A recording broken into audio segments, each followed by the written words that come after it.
imessage endiyithanda ukuyishiya ingakumbi kubaphulaphuli. Absolutely. Mabangalindi ixesha elide. Okay.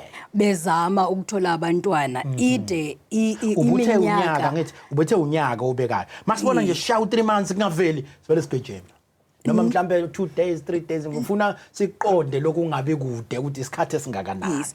Not kanjalo bendizama ukuthi mabangalindi iminyaka uba ngaba bayabona uba unyaka udlulile mabasheshe baye kwisebe lezempilo kwenziwe lonke oluvavanyo ngoba ngokubona kwami nasemsebenzini uyithola ukuthi umuntu uzawulinda azothi xa sele ke ngokumuntu wesifazane kwiqondo elithile leminyaka uthola ukuthi sele no 38 to 40 kungona azayo ke ngokuthi makazovavanywa and ngela xesha asisakwazi ukumvavanya silungise nantoni na ebizolungisa sithi silungisele bangabe nomntana ngoba iage lena ayisamvumeli ngoko uba ngaba umuntu ndenza umzekelo kuthiwa utshatile useno 20s upha kwi early 20s achate kuphela unyaka ehlala nomyeni wakhe behlala endaweni enye besenza ucansi qhoqho kuphele i12 months engakhange akhulelwe makasheshe aye kwisebe lezempilo bahlolo bebabini kuzokwazi ukulungiswa ngumyalezo endinawo lo ufuna beyiqonde lento esho udokotela uthi udokotela manje hlezi nelwenza hayi uthi nihlela uthi anenzi lutho kodwa sethi hayi sigijime sekudokotela